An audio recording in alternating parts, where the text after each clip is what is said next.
Hello students, welcome to Crack Neat Biology. இந்த வீடியோல chapter 11 photosynthesis in higher plants இருந்து the last topic factors affecting photosynthesis பத்தி பார்க்க போறோம். இந்த சாப்டர்ல இதுக்கு முன்னாடி உள்ள எல்லா டாபிக்ஸ்க்குமே நான் வீடியோஸ் போஸ்ட் பண்ணிருக்கேன். இந்த டாபிக்கோட சேர்த்து சாப்டர் 11 ஒரு தனி பிளேலிஸ்டா கொடுக்குறேன், ரெஃபர் பண்ணிக்கோங்க. Okay, so photosynthesisன்றது it's the process in which the light energy from the sun is converted into chemical energy like carbohydrates, primarily glucose and starch and the light energy convert ஆகிற process தான் photosynthesis. இது எவ்வளவு speedo நடக்குது இந்த process அப்படின்றது அந்த rate of photosynthesis. இந்த rate of போட்டோசிந்தசிஸ்ன்றது இட்ஸ் வெரி இம்பார்ட்டன்ட். ஸோ ஏன்னா இதை வச்சுதான் வந்து crop plants and other plants எவ்வளவு ஈல்டு கொடுக்குது அப்படின்றத நம்ம டிட்டர்மைன் பண்ண முடியும். Okay, so the rate of photosynthesis is very important in determining the yield of the plants including the crop plants. Okay, so இந்த போட்டோசிந்தசிஸ் ப்ராசஸ இதோட ரேட்டை என்னென்ன ஃபேக்டர்ஸ் இன்ஃபுளுன்ஸ் பண்ணுதுன்னு பார்த்தோம்னா it will be influenced by both the internal and external factors. Internal factors plant factors அப்படின்னு சொல்லுவோம். Okay, so இந்த internal factors என்னென்ன அப்படின்னு பார்த்தோம்னா the number, size, age and orientation of leaves. Okay, so internal factors la the leaf oda anatomy and physiology, it is an internal factor.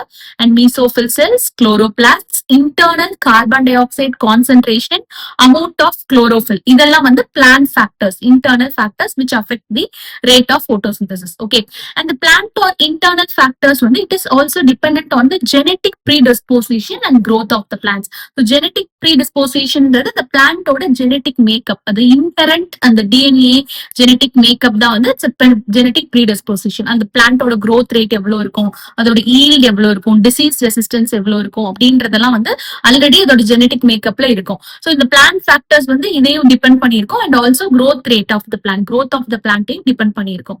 Okay, so these are the internal factors. External factors என்னன்னு பார்த்தோம்னா sunlight, carbon di oxide, water, இதோட availability எவ்வளவு இருக்கு and temperature, given டைம்ல temperature எவ்வளவு இருக்கு, இதெல்லாம் வந்து எக்ஸ்டர்னல் ஃபேக்டர்ஸ். ஓகே, சோ போட்டோசிந்தசிஸோட எஃபிஷியன்சி அஃபெக்ட் பண்ற external factors light availability, carbon di oxide concentration, water availability, temperature. Internal factors leaf anatomy and அதோட பிசியாலஜி, அதோட மீசோஃபில் செல்ஸ் அண்ட் அதோட குளோரோஃபில் கண்டென்ட் எவ்வளவு இருக்கு, குளோரோபிளாஸ்ட் எவ்வளவு இருக்கு, அதெல்லாம். And genetic factors. Okay, so these are the plant factors and external factors. So in the factors எல்லாமே வந்து simultaneously it will affect the plant photosynthesis rate. Okay, so இந்த மாதிரி நிறைய ஃபேக்டர்ஸ் வந்து இன்டராக்ட் பண்ணி சைமல்டேனியஸ்லி போட்டோசிந்தசிஸ் ஒரு carbon di oxide பிக்சேஷனை வந்து affect பண்ணாலுமே யூஸ்வலி ஒரே ஒரு ஃபேக்டர் தான் வந்து லிமிட்டிங் ஃபேக்டரா இருக்கும். அந்த ஃபேக்டர் தான் வந்து rate of the photosynthesis limit பண்ணும். ஓகே, சோ இங்க போட்டோசிந்தசிஸ் ஒரு கார்பன் டை ஆக்சைடு பிக்சேஷன் சொல்லியிருக்காங்க. ஏன்னா போட்டோசிந்தசிஸ்ல வந்து main aim is to fix the carbon di oxide fix ஆகி glucose production, carbohydrates like glucose and starch production க்கு தான் it plays an important role. அதனால தான் photosynthesis carbon di oxide fixation அப்படின்னு சொல்லுவோம். ஓகே, சோ இந்த மாதிரி நிறைய ஃபேக்டர்ஸ் வந்து இன்ஃப்ளூயன்ஸ் பண்ணாலுமே அட் அ டைம் ஒரு ஃபேக்டர் தான் வந்து majorly will limit the rate of photosynthesis. Okay, so hence at any point the rate will be determined by the factor available at suboptimal levels. So எந்த factor வந்து optimal லெவலுக்கு கம்மியா இருக்கும், அதாவது அதோட மினிமல் வேல்யூக்கு க்ளோஸா இருக்கும், அந்த ஃபேக்டர் தான் லிமிட்டிங் ஃபேக்டரா இருக்கும் which affects the rate of the photosynthesis. Okay, so suboptimal levelsன்றது limiting factor. So factor in least supply at any given time, அந்த டைம்ல எந்த ஃபேக்டர் வந்து மினிமல் வேல்யூக்கு க்ளோஸா இருக்கோ அதுதான் வந்து அந்த ஃபேக்டர் தான் லிமிட்டிங் ஃபேக்டரா இருக்கும். Okay, so when several factors affect any biochemical or chemical process, so இந்த மாதிரி நிறைய ஃபேக்டர்ஸ் ஒரு ப்ராசஸ் அஃபெக்ட் பண்ணும்போது Blackman's law of limiting factors will come into effect. இது நீட் ஆஸ்பெக்ட்ல important. So law of limiting factor propose பண்ணது யாரு? Blackman in the year 1905. Okay, so in the law of limiting factors la enna solranga, if a chemical process is affected by more than one factor, அதாவது நிறைய factors ஒரு chemical ப்ராசஸ்ல influence ஆகுதுன்னா then its rate, அதோட ஸ்பீட வந்து determine பண்றது the factor which is nearest to its minimal value. So அந்த sub optimal லெவல்ல இந்த மினிமல் வேல்யூக்கு க்ளோசஸ்டா எந்த ஃபேக்டர் இருக்கோ அதுதான் வந்து ரேட்டை வந்து டிட்டர்மைன் பண்ணும். அந்த ப்ராசஸோட ஸ்பீட அந்த ஃபேக்டர் தான் டிட்டர்மைன் பண்ணும்னு சொல்றாங்க. Okay, so it is the factor which directly affect the process if its quantity is changed. So அந்த ஃபேக்டரோட குவான்டிட்டியை வந்து நம்ம ஆல்டர் பண்ணோம்னா, சேஞ்ச் பண்ணோம்னா it will impact the directly impact the rate of the process அப்படின்னு சொல்றாங்க. Okay, so இதுக்கு என்ன example நம்ம பார்க்கலாம்னா, இப்போ ஒரு போட்டோசிந்தசிஸ் நடக்கிறதுக்கு தேவையான green leaf, optimum light, carbon di oxide conditions எல்லாமே இருந்தாலுமே பிளான்ட்டால போட்டோசிந்தசைஸ் பண்ண முடியாது if the temperature is very low. So temperature ரொம்ப கம்மியா இருக்கும் போது மற்ற எல்லா கண்டிஷன்ஸுமே கரெக்டா இருந்தாலுமே பிளான்ட் போட்டோசிந்தசைஸ் பண்ணாது. ஸோ அதுதான் வந்து இந்த இடத்துல லிமிட்டிங் ஃபேக்டரா இருக்கும். ஏன்னா அதுதான் மினிமல் வேல்யூக்கு க்ளோசஸ்டா இருக்கு. ஸோ இந்த லீஃபை வந்து நம்ம இப்போ கரெக்டான ஆப்டிமம் டெம்பரேச்சர் கொடுத்தோம்னா it will start photosynthesizing. Okay, so நிறைய ஃபேக்டர்ஸ் ஒரு ப்ராசஸை இன்ஃப்ளூயன்ஸ் பண்ணாலுமே ஒரே ஒரு ஃபேக்டர், அதாவது அந்த மினிமல் வேல்யூக்கு க்ளோசஸ்டா இருக்க ஃபேக்டர் தான் வந்து அந்த ப்ராசஸோட ரேட்டை டிட்டர்மைன் பண்ணும், இன்ஃப்ளூயன்ஸ் பண்ணும் சொல்றாங்க. ஓகே, சோ உங்களுக்கு இந்த புக்ல வந்து என்னென்ன factors rate of photosynthesis affect பண்ற ஃபேக்டர்ஸ் கொடுத்திருக்காங்கன்னா light, carbon di oxide concentration, temperature and water. So these are the factors discussed in your book. Okay, so first light பார்த்தோம்னா, இப்ப லைட் வந்து ஒரு factor that affects the photosynthesis எடுத்தோம் அப்படின்னா we need to distinguish between அந்த லைட்டோட quality எப்படி இருக்கு, லைட்டோட இன்டென்சிட்டி எப்படி இருக்கு, and duration of exposure to light. So எவ்வளவு நேரம் அந்த பிளான்ட் அண்ட் லைட்டுக்கு எக்ஸ்போஸ் ஆகுது அப்படின்றதையும் we need to distinguish. Okay, so light intensity நம்ம எடுத்துக்கிட்டோம்னா லைட்ல லோ லைட் இன்டென்சிட்டி இருக்கும் போது there is a linear relationship between incident light and carbon dioxide fixation rate, which means incident lightோட இன்டென்சிட்டியும் இந்த ரேட் ஆஃப் போட்டோசிந்தசிஸும் கார்பன் டை ஆக்சைடு பிக்சேஷன் ரேட்னா ரேட் ஆஃப் போட்டோசிந்தசிஸ் தான், ரெண்டுமே ஒண்ணுதான். ஓகே, சோ இந்த ரேட் ஆஃப் போட்டோசிந்தசிஸும் லைட்டோட இன்டென்சிட்டியும் லீனியர் ரிலேஷன்ஷிப்னா டைரக்ட்லி ப்ரொபோர்ஷனலா இருக்கு அப்படின்றது அர்த்தம். ஸோ லைட்டோட இன்டென்சிட்டி இன்க்ரீஸ் ஆக ஆக ரேட் ஆஃப் போட்டோசிந்தசிஸும் இன்க்ரீஸ் ஆகும். So low light intensity linear ரிலேஷன்ஷிப்ல இருக்கும். ஓகே, சோ இந்த கிராஃப்ல பாத்தீங்கன்னா இந்த ஏ வந்து it shows the low light இன்டென்சிட்டில it shows the linear relationship between light intensity and rate of photosynthesis. So இந்த லைட் இன்டென்சிட்டி இன்க்ரீஸ் ஆக ரேட் ஆஃப் போட்டோசிந்தசிஸும் இன்க்ரீஸ் ஆகுது லோ லைட் இன்டென்சிட்டில. வேற ஹை லைட் இன்டென்சிட்டில கிராஜுவலி இந்த ரேட் வந்து அதுக்கு மேல இன்க்ரீஸ் ஆகாது, கான்ஸ்டன்டா இப்படி ஆயிடும். ஓகே, இதுதான் வந்து சேச்சுரேஷன் சொல்லுவோம். இந்த பாயிண்ட்ல வந்து லைட் அதுக்கு மேல லிமிட்டிங் ஃபேக்டரா இருக்காது, ஏன்னா அதோட மேக்ஸிமம் ரீச் பண்ணிருச்சு. அதுக்கு மேல எவ்வளவு லைட் வந்து இருந்தாலுமே அது வந்து ரேட் ஆஃப் போட்டோசிந்தசிஸை இன்ஃப்ளூயன்ஸ் பண்ணாது. Okay, so at high light intensities gradually the rate does not increase further and other factors becomes limiting. So other factors like temperature, carbon di oxide concentration, அதுதான் வந்து இப்ப limiting ஃபேக்டரா இருக்கும். High light இன்டென்சிட்டில light வந்து limiting ஃபேக்டரா இருக்காது. Okay, so light saturation for photosynthesis பார்த்தோம்னா it occurs at 10% of the full sunlight. So it is interesting, right? 10% of the full sunlight கிடைச்சாலே பிளான்ட்டுக்கு போதும், light saturation ஆயிடும். ஓகே, அதுக்கு மேல எவ்வளவு இன்டென்சிட்டி லைட் அதிகமா இருந்தாலுமே rate of photosynthesis impact ஆகாது. Okay, so hence except for plants in shady or dense forests, light is rarely a limiting factor in nature. So shady placesல இருக்க பிளான்ட்ஸ்ல, ரொம்ப அடர்ந்த காடுகள், டென்ஸ் ஃபாரஸ்ட்ஸ்ல, அதாவது லைட் உள்ள போக முடியாத அளவுக்கு டென்ஸா இருக்க ஃபாரஸ்ட்ல, இந்த மாதிரி இருக்க பிளான்ட்ஸ்ல தான் வந்து லைட்டோட லிமிட்டிங் ஃபேக்டரா இருக்கும், லைட்டோட அவைலபிலிட்டி கம்மியா இருக்கிறதுனால. மத்த பிளான்ட்ஸ் எல்லாம் பாத்தீங்கன்னா லைட்ன்றது இட்ஸ் ரேர்லி லிமிட்டிங் ஃபேக்டர். நேச்சர்லயே லைட் வந்து லிமிட்டிங் ஃபேக்டரா இருக்கிறது ரேரா தான் இருக்கும், except for shady plants or plants in the dense forest. Okay, so increase in incident light beyond a point causes the breakdown of chlorophyll and decrease in photosynthesis. So incident light வந்து ரொம்ப ஒரு beyond a point க்கு மேல increase இருந்ததுன்னா it will cause photo oxidation. Okay, so the pigment substances like pigments என்ன பண்ணும்னா ஆக்சிஜனோட react பண்ணி it will undergo destruction. அதான் photo oxidation சொல்லுவோம். So ஒரு லெவலுக்கு மேல லைட் இன்க்ரீஸ் ஆகும்போது it will lead to the breakdown of the pigment chlorophyll, which will eventually decrease the photosynthesis. Okay, so this is about the light as the limiting factor. So in the graph la என்ன சொல்லிருக்காங்க, light intensity x ஆக்சிஸ்ல கொடுத்திருக்காங்க, rate of photosynthesis y axis. So இந்த A அப்படின்றது low light இன்டென்சிட்டியில linearly increase ஆகுது. Light intensity increase ஆக ஆக ரேட் ஆஃப் போட்டோசிந்தசிஸும் இன்க்ரீஸ் ஆகுது.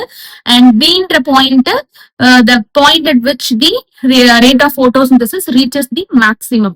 Okay, so maximum for the reach பண்ணிருச்சு, saturation, light saturation undergo பண்ணிருச்சு. and இதுக்கு மேல cன்றது the light intensity, அதுக்கு மேல எவ்வளவு light increase intensity இருந்தாலுமே the rate of photosynthesis will be constant. And இந்த Dன்றது எந்த light intensityல maximum rate of photosynthesis நடந்திருக்கு அப்படின்றது, and Eன்றது which indicates the maximum rate of photosynthesis. Okay, so this is about the light as the limiting factor.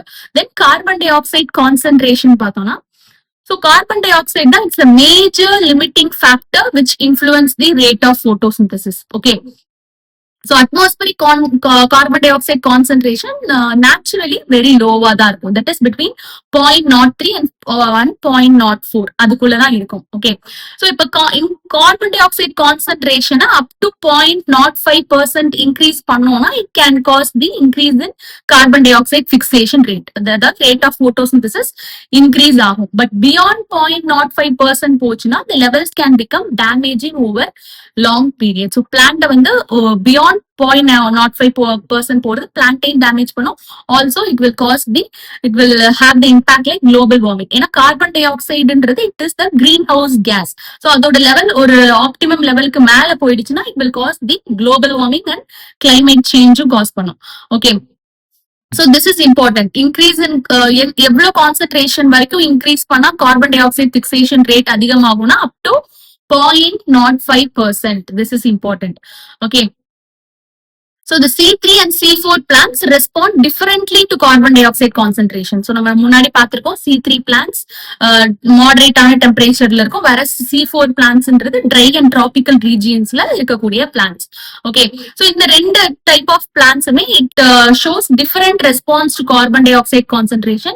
So low light conditionsல பார்த்தோம்னா neither plant group, either C4 or C3 plant ரெண்டுமே வந்து it will not respond to high carbon dioxide conditions. Okay, ஏன்னா low light இருக்கும் போது light வந்து limiting ஃபேக்டரா இருக்கும் பிளான்ட்டுக்கு. இப்ப லைட் கிடைச்சாதான் வந்து லைட் ரியாக்ஷன்ஸ் நடக்கும், அதுல இருந்து ATP and NADPH molecule synthesize ஆகும். அந்த மாலிகூல்ஸ் வந்து இந்த கார்பன் டை ஆக்சைடு பிக்சேஷனுக்கு it will play a role. வேற லைட் ரியாக்ஷனே இங்க லைட் கிடைச்சாதான் லைட் ரியாக்ஷன் நடக்கும். ஸோ லைட் லிமிட்டிங் ஃபேக்டரா இருக்கும் போது கார்பன் டை ஆக்சைடு அதிகமா இருந்தாலுமே ரெண்டு பிளான்ட்டுமே both C4 and C3 and C4 plants ரெண்டுமே வந்து இந்த ஹை கார்பன் டை ஆக்சைடு கண்டிஷன்ஸ்க்கு ரெஸ்பாண்ட் பண்ணாது. Okay, whereas at high light intensities, light intensity அதிகமா இருக்கும் போது the light saturation ஆயிடும், அதுக்கு மேல லைட் வந்து ஒரு லிமிட்டிங் ஃபேக்டரா இருக்காது. ஸோ high light intensity அப்போ both C3 and C4 plants it will show the increase in rate of photosynthesis. Carbon dioxide fixation rate increase ஆகும் high light intensitiesல. ஓகே, ஸோ low light conditionsல எப்படி இருக்கும், high light conditionsல எப்படி இருக்கும் அப்படின்றது it's important.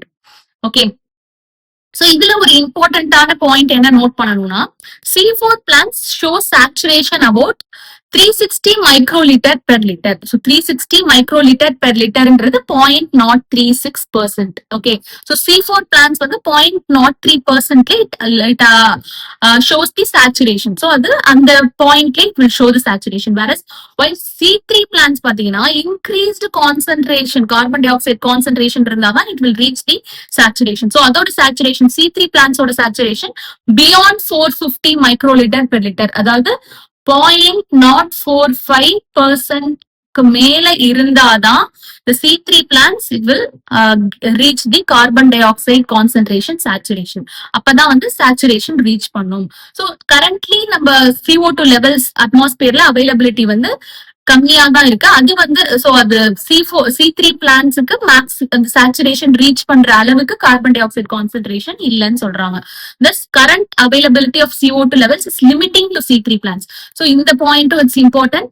C4 plants வந்து it shows the saturation at 0.03%, that is 360 microliter per liter, whereas C3 plants வந்து it shows the saturation only beyond 450 microliter per liter, that is 0.045% la it will show the saturation. This point also important. Okay, so the fact that C3 plants higher carbon dioxide concentration la higher yield produce பண்ணுது அப்படின்றதுனால, so the fact that C3 plants respond to higher carbon dioxide concentration showing increased rate of photosynthesis, அதனால higher productivity கொடுக்குது. So அதனால நம்ம greenhouse crops like இதெல்லாம் greenhouse crops like இந்த tomato, bell pepper, cucumber இதெல்லாம் வந்து C3 plants. Regions. Okay, so இது green ஹவுஸ்ல நம்ம optimum carbon di oxide condition, அதாவது கார்பன் டை ஆக்சைடு என்ரிச் அட்மாஸ்பியரா கொடுக்கும் போது அதுக்கு அது வந்து it will show the maximum rate of photosynthesis which leads to higher yield. Okay, so green house crops என்னென்னு உங்களுக்கு புக்ல மென்ஷன் பண்ணியிருக்கிறது டொமேட்டோஸ் அண்ட் பெல் பெப்பர்ஸ். இது நீட்ல கேட்டிருக்காங்க, it's important. Okay, so this is about the carbon dioxide concentration. In the factor, in the limiting factor வந்து heat aspect, it's very important. Okay, then temperature. So temperature ஒரு limiting factor பார்த்தோம்னா நமக்கு தெரியும் dark reaction in which the carbon dioxide fixation takes place, Calvin cycle. அது வந்து it is temperature controlled அப்படின்னு நமக்கு தெரியும். And also the light reaction வந்து temperature sensitive இருந்தாலுமே அது வந்து so temperature வந்து affect பண்றது much lesser extent தான். Okay, so the C4 plants responds to higher temperature. இது important, இது உங்களுக்கு மாத்தி கொடுத்து கேட்பாங்க correct statement. So C4 plants தான் வந்து higher temperature க்கு respond பண்ணும். ஏன்னா C4 plants generally dry tropical regions la grow ஆகுற plants. Okay, so C4 plants respond to higher temperature and show higher rate of photosynthesis, while C3 plants have a much lower temperature optimum. This is important neat aspect. Okay, so the temperature optimum of photosynthesis, for photosynthesis, அதாவது இந்த rate of photosynthesis ஓட temperature optimum எதை depend பண்ணி இருக்கும் அப்படின்னா plants ஓட native habitat. So naturally இந்த plants எந்த மாதிரி கண்டிஷன்ல grow ஆகுது அப்படின்றத பொறுத்தும் அந்த பிளான்ட்டோட temperature optimum வந்து டிஃபர் ஆகும். Okay, so plants native habitat பொறுத்துதான் இது இருக்கும் temperature optimum. So tropical plants have a higher temperature optimum than the plants adapted to temperate climates. So tropical regionsன்றது இது இந்த ஈக்வேட்டாருக்கு பக்கத்துல இருக்க regions. So இது tropical regions, whereas the polar zoneக்கும் tropicalக்கும் நடுவுல இருக்கிற region வந்து it's a temperate zone. Okay, so இந்த tropical regionல generally பாத்தீங்கன்னா high temperature fluctuations ரொம்ப இருக்காது, ரொம்ப high extreme winter like snow எல்லாம் இருக்காது, whereas temperate climates அந்த மாதிரி இருக்கும். So tropical plants வந்து generally tropical plantsக்கு higher temperature optimum இருக்கும் than the plants adapted to temperate climates. Okay, so இந்த பாயிண்ட்டும் it's important, நல்லா பாத்துக்கோங்க. தென் வாட்டர் வந்து நம்ம லிமிட்டிங் ஃபேக்டரா பார்த்தோம்னா ஈவன் தோ வாட்டர் வந்து நமக்கு தெரியும் அந்த போட்டோலைசிஸ் இந்த லைட் ரியாக்ஷன்ல it plays a important role. Water தான் வந்து it will get split and form the protons, electron, oxygen release பண்ணும். ஸோ ஈவன் தோ வாட்டர் வந்து லைட் ரியாக்ஷன்ல ஒன் ஆஃப் த ரியாக்டன்ஸா இருந்தாலுமே the effect of water as a factor limiting ஃபேக்டரா இருக்கிறத விட அதோட பிளான்ட்ல இந்த வாட்டரோட எஃபெக்ட் தான் அதிகமா இருக்கும். அதாவது டைரக்ட்லி போட்டோசிந்தசிஸ் அஃபெக்ட் பண்றதை விட பிளான்ட்ல இந்த வாட்டரோட எஃபெக்ட் அதிகமா இருக்கும். சோ எப்படி, ஏன்னா வாட்டர் கம்மியா இருந்ததுன்னா வாட்டர் ஸ்ட்ரெஸ் காஸ் ஆகும். வாட்டர் ஸ்ட்ரெஸ் காஸ் ஆச்சுன்னா என்ன ஆகும், ஸ்டொமேட்டோ ஆட்டோமேட்டிக்கலி க்ளோஸ் ஆயிடும் to prevent the water loss. So through transpiration. So water loss through டிரான்ஸ்பிரேஷன்ன்றது என்னது, வாட்டர் கம்மியா இருக்கிற கண்டிஷன்ல ஸ்டொமேட்டோ வந்து க்ளோஸ் ஆயிடும் to prevent the water loss. ஏன் வந்து க்ளோஸ் ஆகுது, ஏன்னா வந்து ஹை ஹீட் கண்டிஷன்ல ஆல்ரெடி வாட்டர் கம்மியா இருக்கு. ஸோ அந்த டைம்ல என்ன ஆகும்னா வாட்டர் வந்து இந்த ஃபார்ம் ஆஃப் வாட்டர் வேப்பர் ரொம்ப லைட் அதிகமா இருக்கும் போது ரிலீஸ் ஆகும். ஸோ இதுதான் டிரான்ஸ்பிரேஷன் ப்ராசஸ். ஸோ இந்த வாட்டர் லாஸை ப்ரிவென்ட் பண்றதுக்காக ஸ்டொமேட்டோ க்ளோஸ் ஆயிடும். ஸோ ஸ்டொமேட்டோ க்ளோஸ் ஆயிடுச்சுன்னா கார்பன் டை ஆக்சைடு இன்டேக்கும் இருக்காது. ஸோ கார்பன் டை ஆக்சைடு பிக்சேஷனும் கம்மி ஆயிடும், கார்பன் டை ஆக்சைடு அவைலபிலிட்டி கம்மி ஆகுறதுனால. So water stress cause the stomata to close, hence reducing the carbon dioxide availability. So in turn carbon dioxide fixation and yield கம்மி ஆகும். So besides water, so அது மட்டும் இல்லாம water stress also leaves makes the leaves wilt. அதாவது leaves வந்து பாடி போயிடும், சுருங்கிடும் water stressனால, thus reducing the surface area of the leaves. So surface area of the leaf கம்மி ஆயிடும் and thereby affecting the metabolic activity. So water வந்து இப்படிதான் rather than directly on photosynthesis ஓட rate affect பண்ணாம இது அதை விட அதிகமா பிளான்ட்ல தான் வாட்டரோட எஃபெக்ட் அதிகமா இருக்கும். Okay, so these are the factors affecting the rate of photosynthesis. So this is the last topic. இதோட இந்த சாப்டர் முடியுது. So chapter 11 photosynthesis in higher plants ஒரு பிளேலிஸ்டா கொடுக்குறேன், ரெஃபர் பண்ணிக்கோங்க. அண்ட் இந்த ஹேண்ட் ரிட்டன் நோட்ஸ் உங்களுக்கு வேணும்னா டிஸ்கிரிப்ஷன்ல டெலிகிராம் சேனல் லிங்க் இருக்கும், அதுல கண்டிப்பா போஸ்ட் பண்ணுவேன், நீங்க போய் டவுன்லோட் பண்ணி படிச்சுக்கலாம். இந்த வீடியோ உங்களுக்கு யூஸ்ஃபுல்லா இருந்தா kindly subscribe my channel. Thank you.